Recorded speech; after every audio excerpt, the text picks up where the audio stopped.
At Arizona State University, we're bringing world-class education from our globally acclaimed faculty to you. Earn your degree from the nation's most innovative university. Online. That's a degree better. Learn more at asuonline.asu.edu. You're listening to Heritage Radio Network.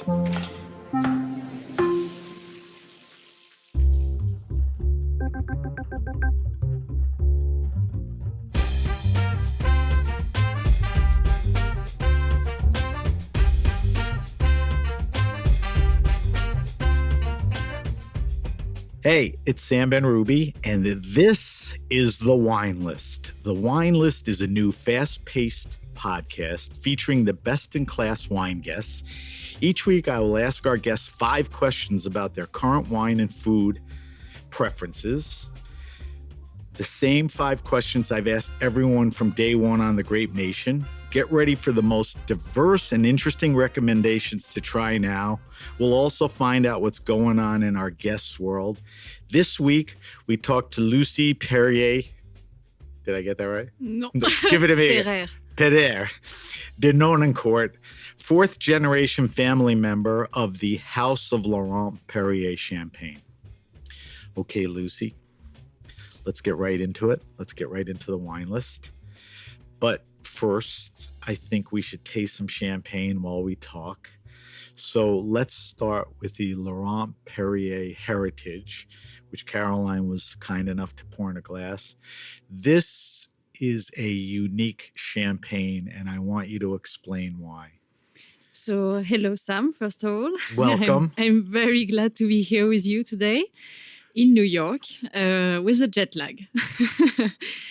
So we are tasting Heritage, which is our latest innovation that we have just launched recently. As you know, we are a family house in Champagne, and my grandfather left us a lot of heritage and legacy in terms of know-how. And we are known for 3 know-how in Champagne: the one of the maceration, the one of blending reserve wines, and the one of zero dosage. And we are talking about the blend of reserve wines, which is Heritage. Heritage, it's only 100% of reserve wines. All right, so let's talk about that. So I will set it up and you clarify it for me. When you drink champagne, usually the year the grapes are picked, the vintage year, for that year, that's the base. Exactly, it's a base year. Then the winemaker in house blends however they want, older wines, reserve wines, which you have in storage.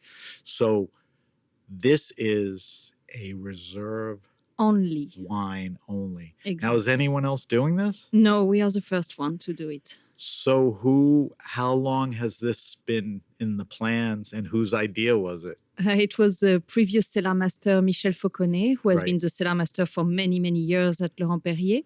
And this project began with the harvest of 2014. So a long time ago, as you can see, but it takes time to create something very unique and special. And he was a pioneer in thinking that we could use those reserve wines of very high quality with a very high aging potential. And we have this know-how at Laurent Perrier on how to preserve and maintain the freshness and the typicity of the terroir of all these wines in stainless steel tank only. We have 300 So it's not of tanks. just working with reserve wines, it's how you work with them. Exactly. By achieving freshness, you're using stainless steel tanks. We One of the ways, right? Yes, we do all the process of winemaking is made in order to preserve this freshness, but also the purity and the typicity of each cru and terroir that we select. Everything is vinified separately in order to really reach a lot of differences in Champagne and have this large palette of wines to use them in a blend and bring complexity to what we want to achieve. So talk to me specifically about this wine and what was put into it. Is it fair to say how many different vintages? How far back did you go? I mean, give me a little background on that. So we have used 4 different harvest years, Okay. 2019, 2018, 2016, and 2014. And we have decided to blend them because they had different characteristics that we really liked. And what was the the idea of what we wanted to achieve. It was really to achieve the purest expression of the Laurent Perrier style. So 4 vintages. Yes. When you set out to make this, was there 20 vintages on the table and you came up with these 4, or the winemaker had an idea, let's start with, how did that process work? So he had an idea of what he wanted to achieve. It was the Laurent Perrier style, but with a pure expression and only with reserve wines. And then he had several harvests and kept in stainless steel tank, and he did the tasting. 4, it what came up, but it could be more in the future. He had a sense of each vintage and how they would contribute. Exactly. All right, let's taste it and talk for a second. So the color is kind of a light golden straw, kind of a classic. I'm holding it up against the yellow wall, so as far as I know, it could be white. Let's talk about the nose. Got a beautiful, rich nose. Little pastry or biscuity, but not overwhelming. But a lot of also citrus flavors. I was just going to say citrus, maybe some flour, white flour, not like smelly flour, but subtle. The white ones, very delicate. All right, so that's the nose. Let's throw it over the tongue, Lucie.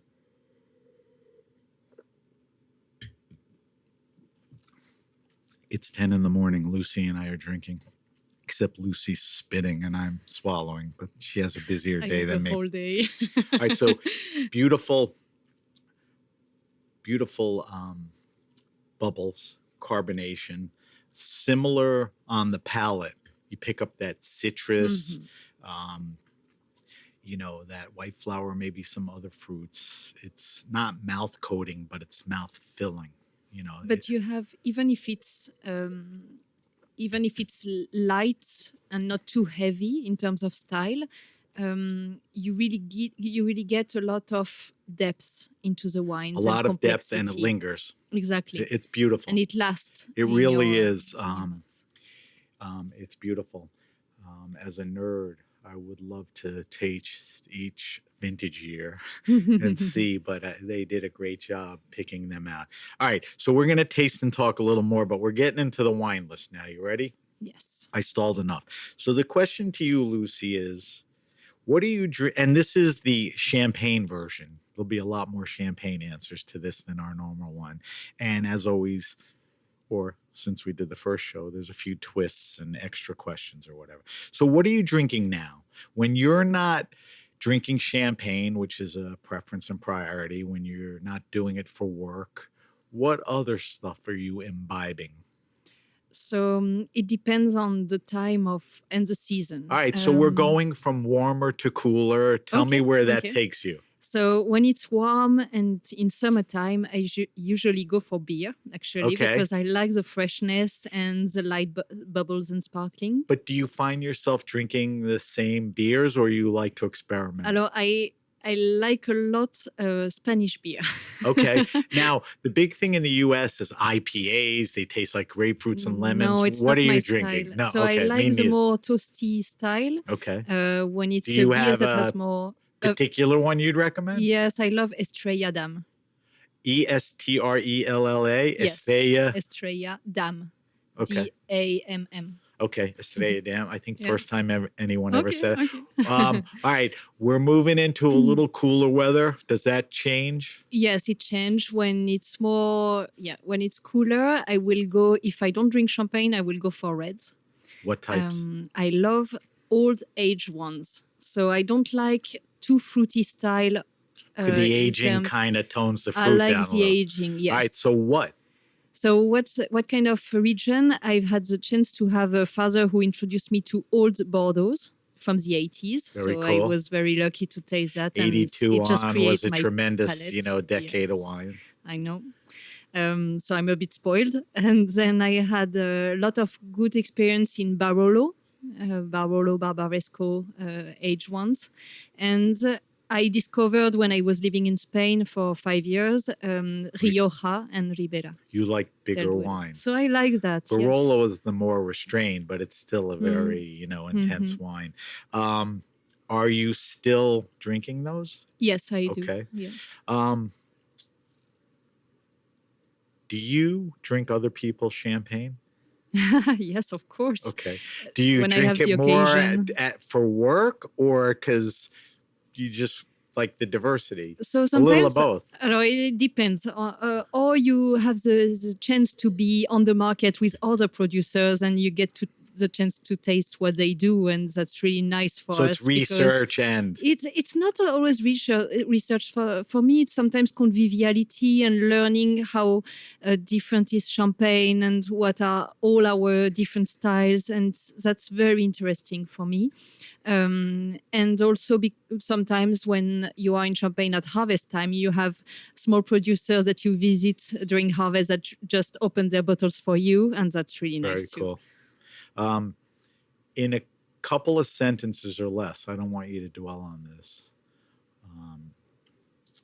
Why should people be drinking more champagne? They don't necessarily think of it except for celebratory. Why should champagne be the bottle you grab when you go to a BYOB or you're having friends over? Tell me why. Oh, you have many reasons. Well, you have to shorten it. That's the challenge. First of all, the quality is so high that you cannot be That's a wrong great answer. by choosing champagne. Right.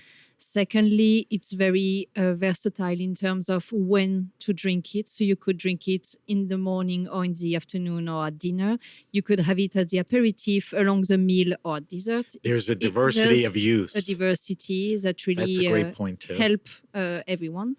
And Give me one more. And one more, you feel great afterwards. Okay, I agree. It's less. You never get wrong. Those are good reasons. All right, that's the first question. Second question is kind of the goofiest, but it's kind of fun, and I think champagne plays into it. What is Lucie's favorite wine and food pairing? Now, it may not be something you eat every night, obviously, maybe even a few times a year, but what's that thing that to you works? What I really enjoy is a good risotto with truffles and with Grand Siècle. With what? Grand Siècle, our prestige cuvée at Lampe. You know what? It's funny because champagne goes with virtually everything. I don't know if anyone has ever said risotto, but it makes total sense because there's a richness to risotto. Yes, exactly. And truffles too. Mm-hmm. And a champagne would do that. So that's a great answer. And first time anyone has ever said that. If you and I were sitting here and we were going to figure out what's the greatest champagne and food pairing, what do we think would be at the top of the list? Champagne and what food is the ultimate? You mean a type of food? Could be type, could be specific.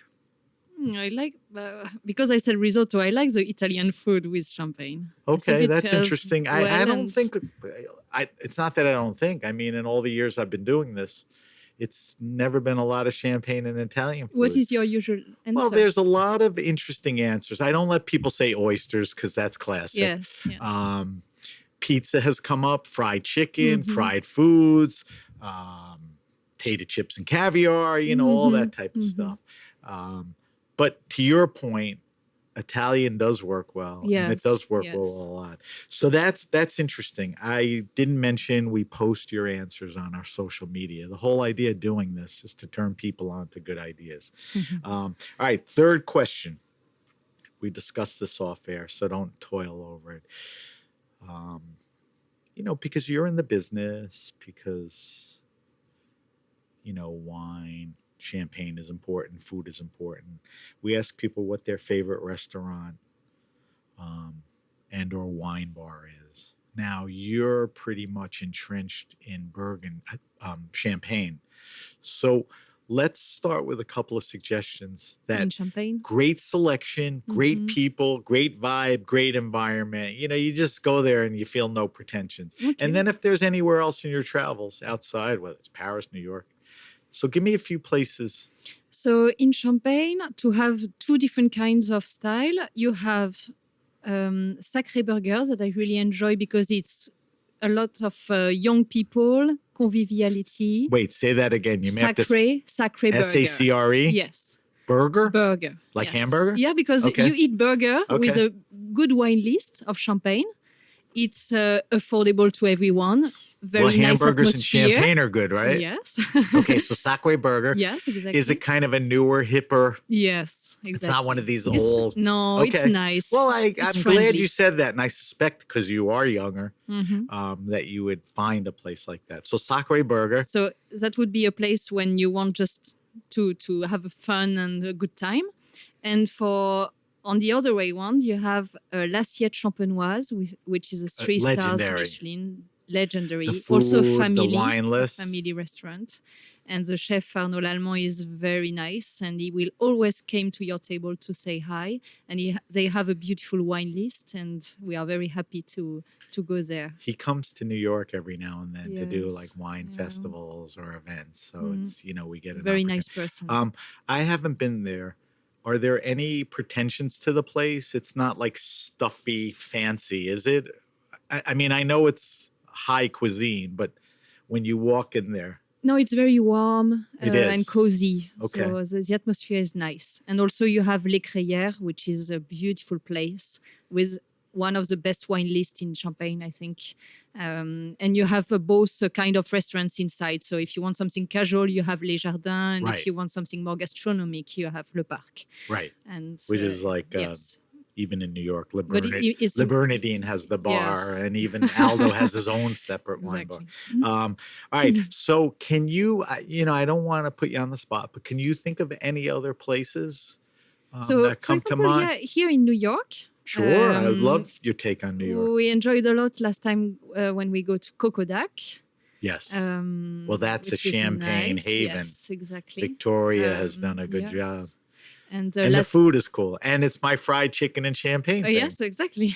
So Cocodac, anything else? Anywhere? La Tête d'Or, which is also nice. Which one? La Tête d'Or.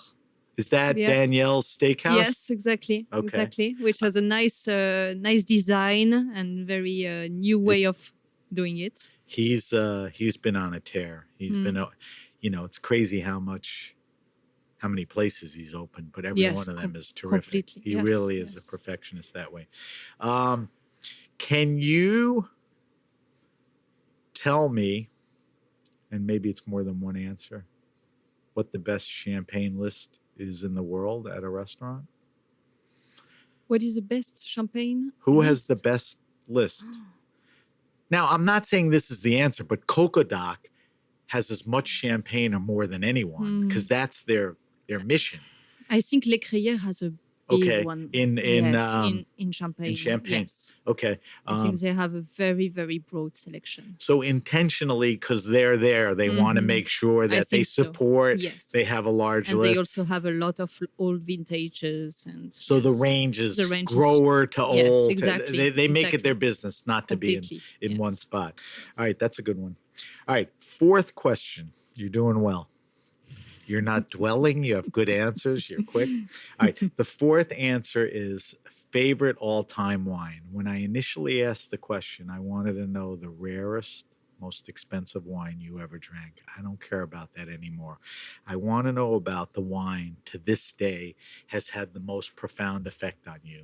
What changed the way you thought about wine? What was a gateway?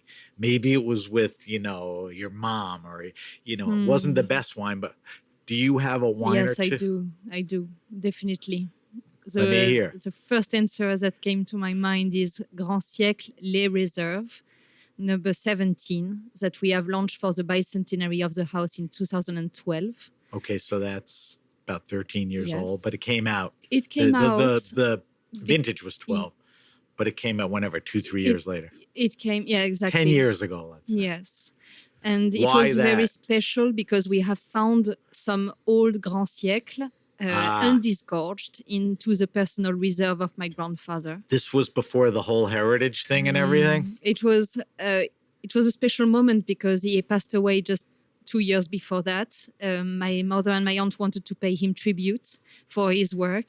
And it was very special to find those Grand Siècle undisgorged because my grandfather left them in order to observe their aging potential with time, because he was sure that by using the blend of 3 exceptional years, he would obtain something that would hold the youth with time.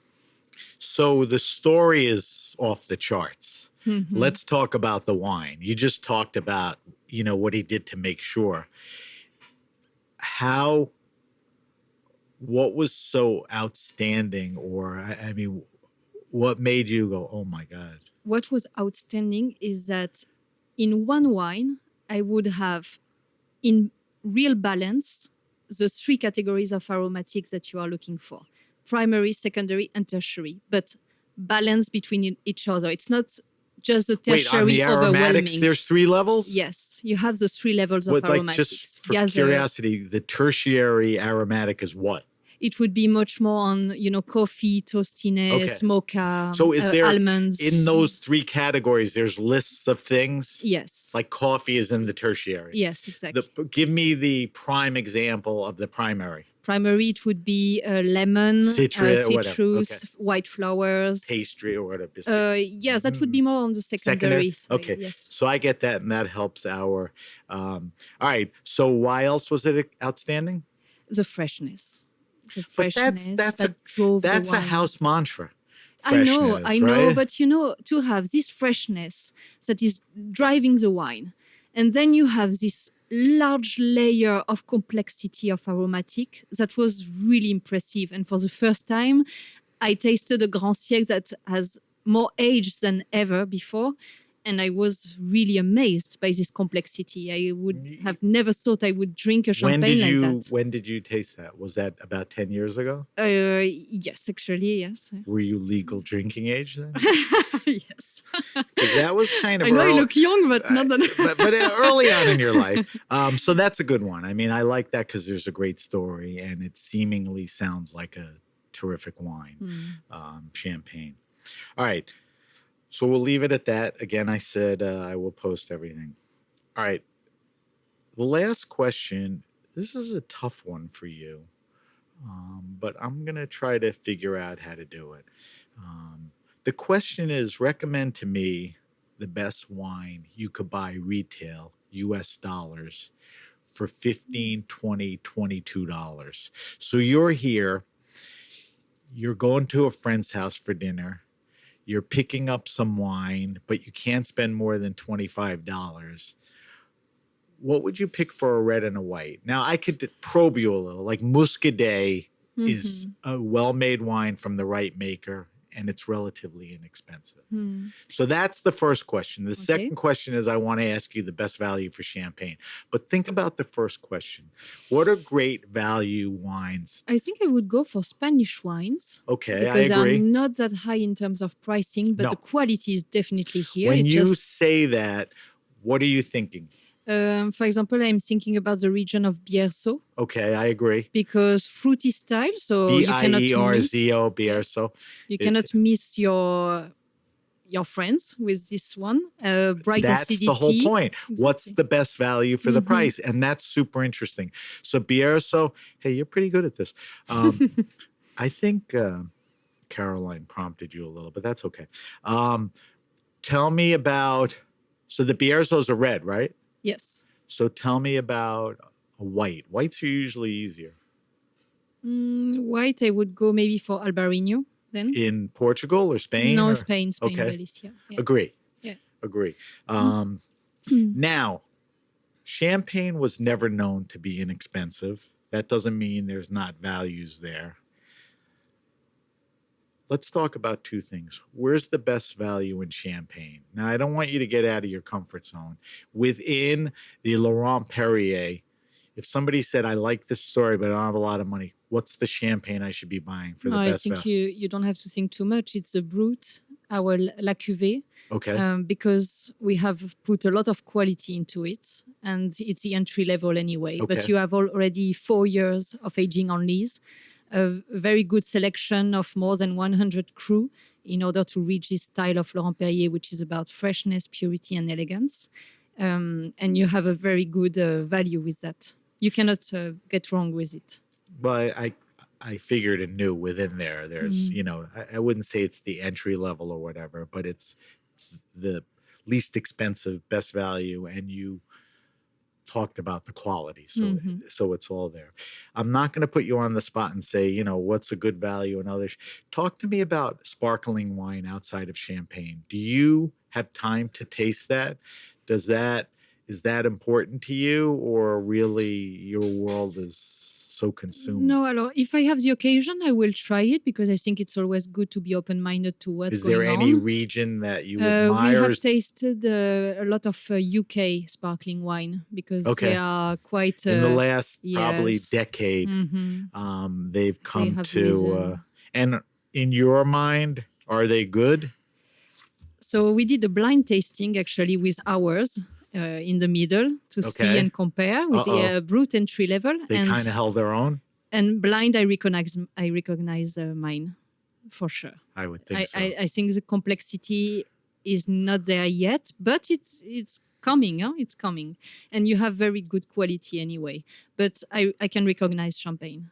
Yeah, I from that. think that's the case. And I'm not speaking for you, but I'm saying that there's a bunch of people in Champagne that are saying, "What are these Brits doing, screwing around with sparkling wine?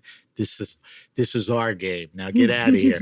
But we're open to everyone. No, we are I know, open to I know, everyone. Yes. and good critical there's acclaim. Place for everyone. Good yeah. critical acclaim, which is nice to see.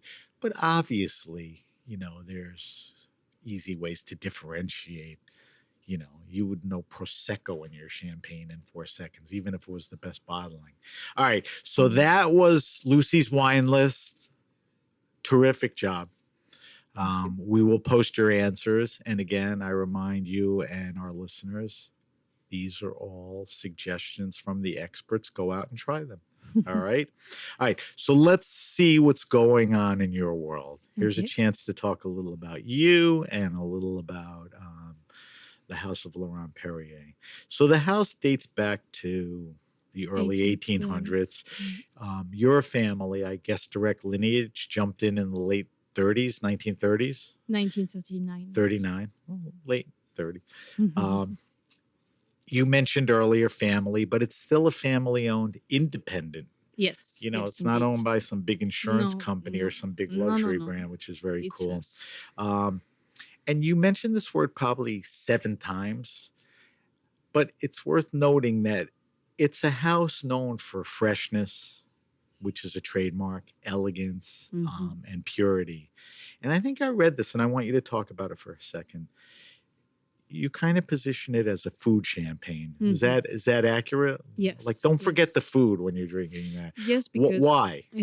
Because when my grandfather take over Laurent Perrier after the Second World War, he is young. Laurent Perrier is not famous among the houses. It's one of the least, for the smallest one actually. In production? Everything. Okay. Everything. We had no vineyards, nearly no bottles left in the cellar. So we're talking, not to give anybody any, but Krug, Roederer. Oh, they were stronger than us. Those are all. Yes, they were very big after the and Second some of them World are not independent anymore. Yeah, true. Right. So he had to find a way to be different from the others, and he distinguished Laurent Perrier by being different, by innovating a lot. And I think he was a visionary because he did something crazy. After the Second World War, champagne was mostly drunk at dessert.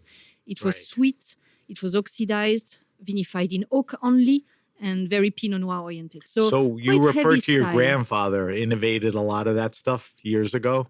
So steel tanks and exactly.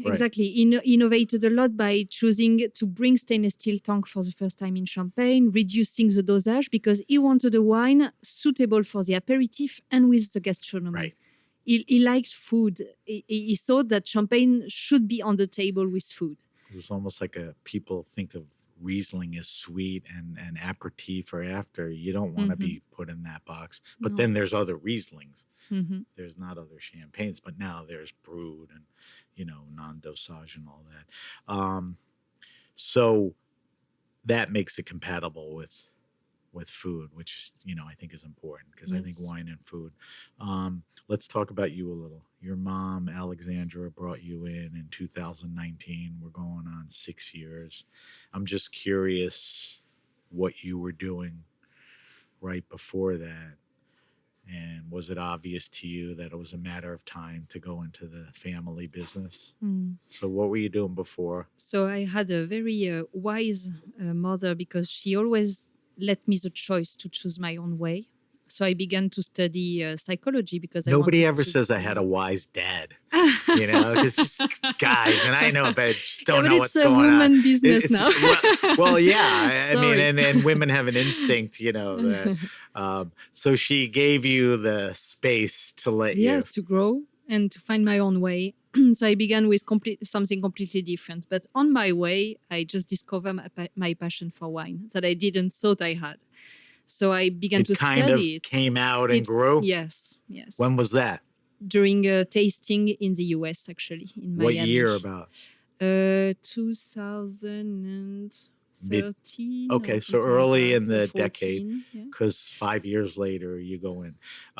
So what's the approach? Your mom comes to you and says, Lucie, I think you really should. No, not No? at all. It's me You who told convinced her? her. I wanted to join. Did she say, I don't know if I have room for you or anything? No.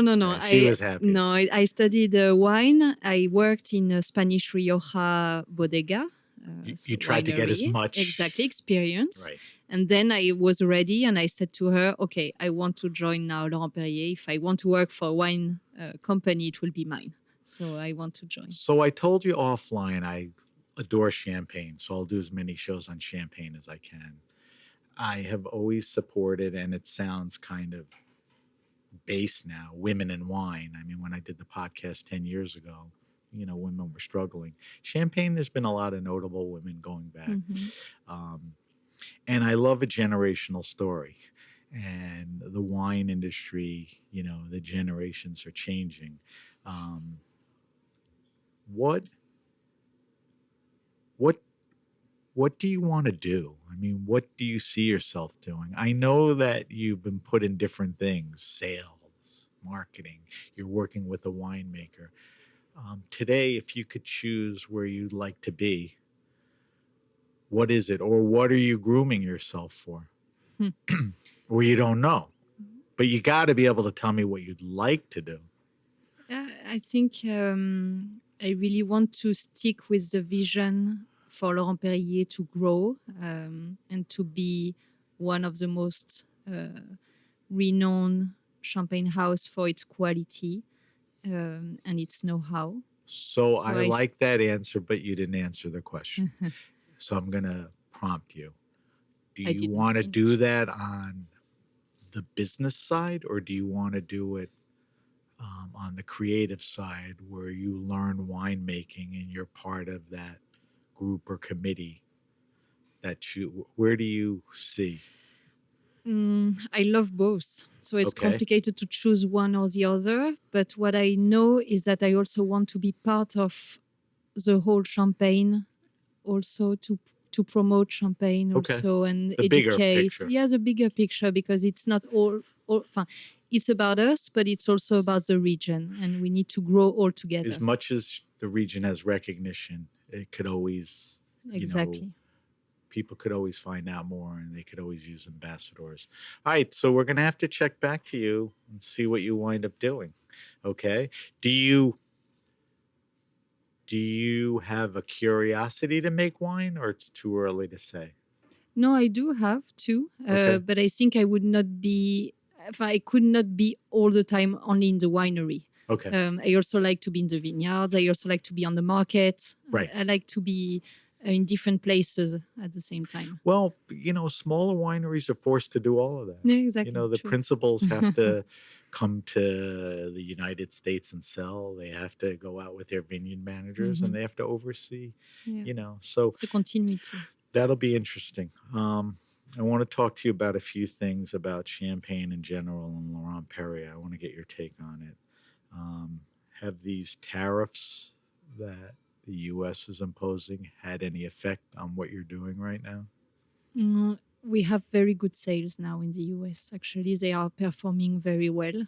We have a subsidiary here, so they are doing a very good job. Does that help you kind of, not illegally, but skirt the tariffs? I mean, at some point, are you... No, we are impacted still, but they've done such a good job that we don't feel it for the moment. are not a major issue right now. Do you For now, no. suspect them if they linger on? We will see. We cannot Right. predict that. So It's that- complicated that's- because you have many tendencies also at That's the a same fair time. so- answer. From your seat perspective at the winery, are you seeing issues with consumption being down and a shift in demographics as far as how they drink? Like old guys like me who drank the expensive Bordeaux's and they're going away. And young kids, not young kids, but younger drinkers are not replacing my habits. So are you seeing a shift? We are seeing a shift, but much more in less quantity, but more quality. So we are. Explain what that means. It means that maybe the young generation do not consume everyday wine and champagne, but they are still consuming it, Okay. just maybe in another way or attitude, and they will go maybe for only once a week or for the weekend only, but they will drink quality because they just want to have and Which is enjoy good with for you. friends. Yes, which is better for us. When I asked you before what you're doing, part of it was, to put it in less words, sort of be an ambassador for champagne.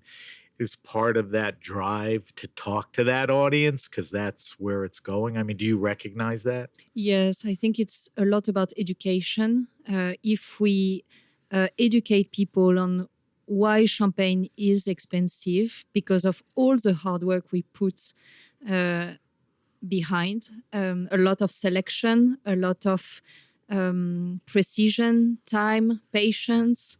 It really explains much better why people has to be more selective and why they should pay for a bottle of champagne. Well, yeah, I think you hit it on the nose before. I think people are doing less of it, and when they do it, they want the quality. And I did say that, plays to you, but we don't want people to forget that champagne is an option, or everyone's shifting to mixology, to crazy mixed drinks with dried fruit or whatever.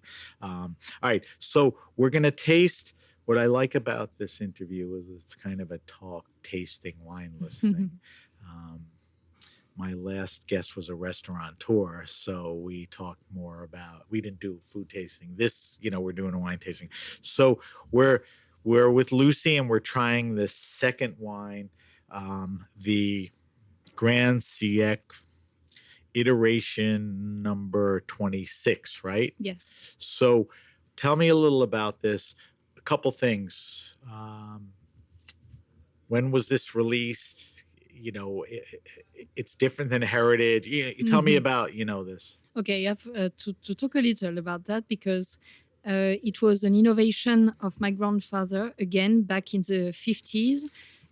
He decided to create a prestige cuvée to be much more renowned in terms of champagne house. All the prestige cuvée at that time were vintage cuvée, so based on only one single year. And he had a vision of what he wanted to obtain. He wanted to have this champagne with a lot of complexity in terms of aromatics in the beginning. You don't need to wait, but with also this freshness that would really hold the time. And his idea and purpose was to try to recreate the perfect year that the nature cannot provide. He knew that a single vintage could not reach this result. So that's how he decided to use the art of blending by blending three exceptional years together that are complementary together in order to reach this result. So that's not unusual to champagne to blend reserve. Alors, true. We are. But I mean, he wasn't the first. This particular one, he made sure for quality and his goal. It's just because we are a region of blending, so it was not the first time that we blend. Sort of an expertise. But he pushed the art of blending to much higher in terms of quality because it was not just general harvest. It was the highest quality vintages he could deliver. So that's why it's much more complex. All right, so let's do an evaluation. It's a little darker than the Heritage. Yes. On the nose, it's a little more tame. I don't know if it's close. I mean, it's not. Reduction. You have I have a little reduction, which yes, I love. Exactly. Um, all right, let's do the palate and the mouthfeel. So more bubbles on the mouth than in the Heritage. Am I right on that? Yeah, yeah.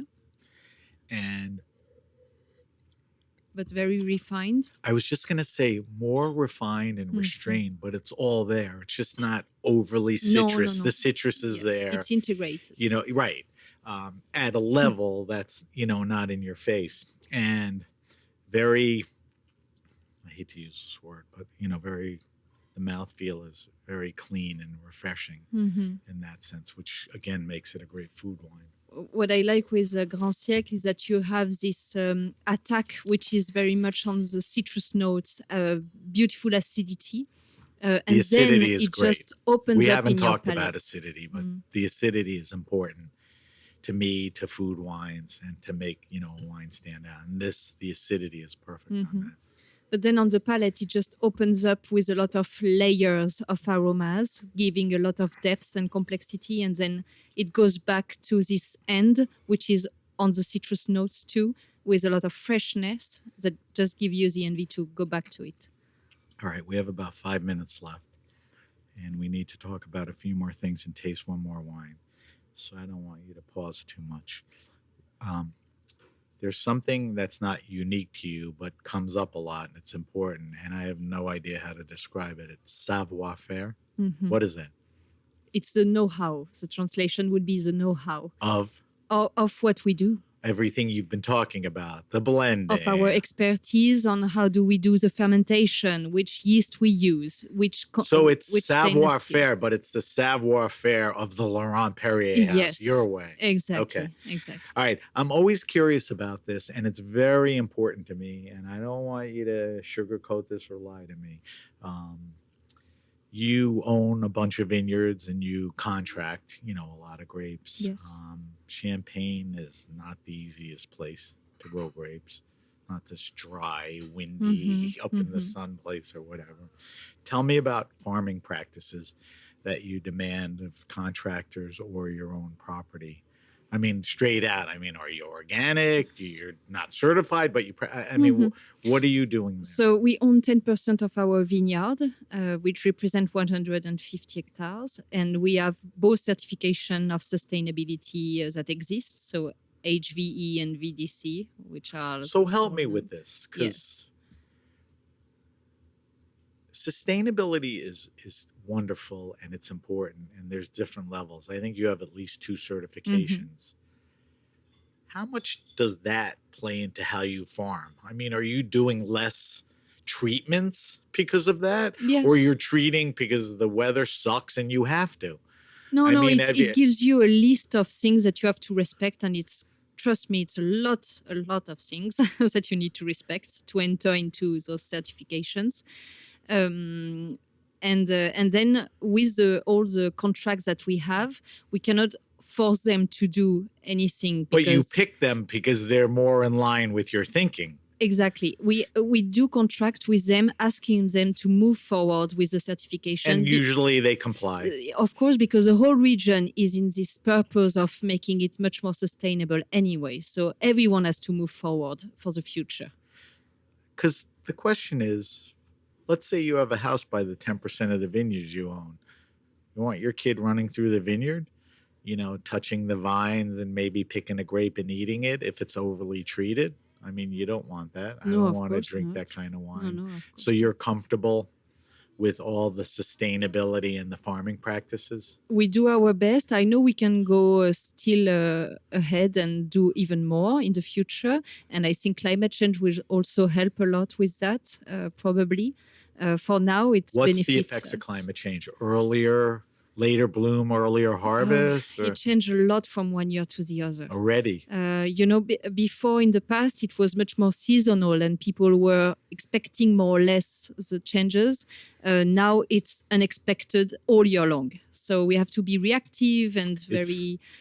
Right. But there's no year like... It was year something that you would have to deal with, maybe not. Now it's a reality and you have to be ready for everything. Yes. The The Orange Glow Wine Fair returns to New York City to home studios at 873 Broadway near Union Square on October 26th. Join America's only wine tasting event devoted exclusively to orange wines. Taste 150 plus orange wines from around the world and meet the winemakers. Tickets start at $49.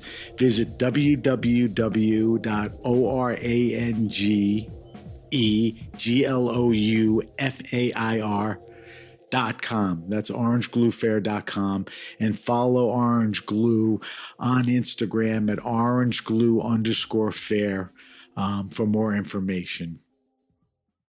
All right. So let's jump into the last wine. It's the Grand Siècle Iteration 24. This is kind of a treat. We're drinking it from a Magnum. For people who don't know, why is it better to drink wine from a Magnum? You just have to try to know. But so Grand Siècle 26 was in bottle, and it is the one launched 2 years ago.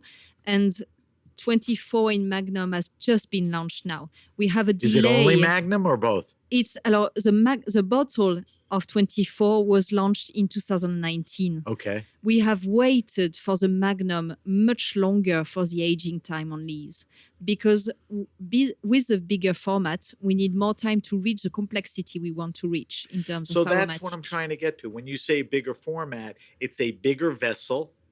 It's bigger bottles. There's Magnum. Different dynamics. The amount of air, space, Exactly. surface. Is that what plays into it? So what we have the same amount of air between the bottle and the Magnum, but the quantity of wine is much bigger in the Magnum. Right. That's why the ratio, it needs more time to reach the same purpose in terms of result.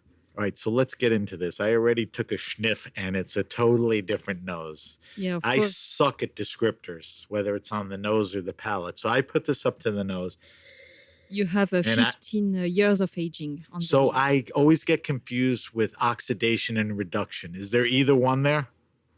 You have for our champagne, you don't have oxidation. Okay. It's It's our more goal reductive. to protect. Okay. Yes, to protect. What you get is time on lees. You have So much this is the more time on the aromatic. lees on Yes, the nose, yes. which we didn't get in the last Exactly. one. And how would you describe, when you convert time on the lees to a descriptor, what are we smelling? You have much more, brioche aromas, a bit of toastiness, more Wow, nuts. it goes right into the palate too. Yes. It's been a while that I sniffed a wine and then tasted it, and it was like one, it's crazy. It's a very complex nose. But still, despite his age, you have this freshness that Yes. is not, that is really well What else integrated. is on the nose? I wouldn't jump out and say citrusy. No, because it would be more a confit, confit Right. citrus. Cooked down a little or Yes, something. exactly. Yeah. All right, so let's go to the mouthfeel Because first. we didn't mention, but for those who just listen, we have a blend of 2007, 2006, 2004, so quite a long time ago. Right. Those years. So on the mouth, it's a very mouth-filling flavor Mhm. to the left and the right. It's overwhelming. It is overwhelming. It's like a orgy in the mouth. Yes. You don't have to say that. I did. And it has that. Power and energy. But what was the first thing you said? Not biscuity, but Brioche. brioche. Yes. It's like the bun dropped in your Mhm, mouth, a mhm. brioche bun, and all of that. See, with the risotto, that would be a good match. You're talking to the wrong guy. I drink this with everything except maybe asparagus, because it would ruin it. So this is the Grand Siècle 24, and because I don't pay attention, it's available and in Magnum Mhm. now. Only in it's on Magnum, the yes. only in Magnum. Yes, recently Um, launched. This, in a good way, because it sounds a little demeaning. This is a party in a bottle, like a serious party, Mhm. like with good friends and all that. A good dinner wine. All right, we got to wrap up. We tasted 3 wines. I will post the wines that we tasted. I will post Lucie's wine list, which had some great, interesting recommendations. Lucie, I want to do a quick wrap up, and then I want to get some information from you where we could find more stuff. So thanks for listening, everyone. If you want to contact the show, The Wine List, we're at sam@thegrapenation.com. That's sam@thegrapenation.com. The Wine List is available on Apple Podcasts, Spotify, Google Podcasts, Stitcher, or wherever you get your pods. Please subscribe to the podcast and leave a review if you like what you hear. Follow us on Instagram. This is tricky, but pay attention. We're at SBenRuby on Instagram. We are at BenRuby for X. And we're also on Facebook at The Grape Nation. As mentioned, I'll post Lucie's wine list picks, and I will list the 3 wines. And thank you for being so generous and sharing your most important wines. That was a treat. On social media. So Lucie, where can we find 2 things? Where can we find Laurent Pereyre on social media? And if people want to dig a little deeper, maybe a website, read tech sheets and all that, where can they go? So let's start with social media. So social media, we have an account of Laurent Pereyre. So you just have to put Laurent Pereyre and you will find and it. Fairly timely posting. The last post is not September 2023. No. It's updated very often. What about you? You know, I kind of screwed up. I neglected to go on your site to see what's going on. Do you post? An account. Yeah, I do post. Tell me your Instagram site. So it's Lucie Pereyre. Lucie Pereyre. Exactly. Pronounce again. Lucie Pereyre. And then if we want to get more information on Laurent Pereyre history and specifics, where's the best place to go? You also have the Laurent Pereyre website. Yes, indeed. All right. So I want to thank our guest, Lucie Pereyre. I stink at this. De Nonancourt, 4th generation member of the family of the House of Laurent Pereyre. I want to thank our engineer, Armin. I want to thank Willie Soul for our original theme music and everyone at the Heritage Radio Network. I'm Sam BenRuby, and you just got this week's wine list.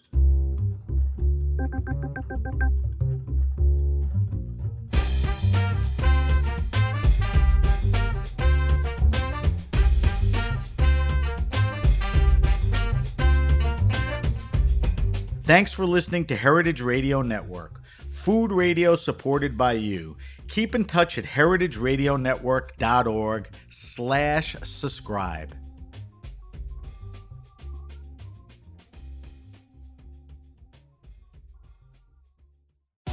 I earned my degree online at Arizona State University.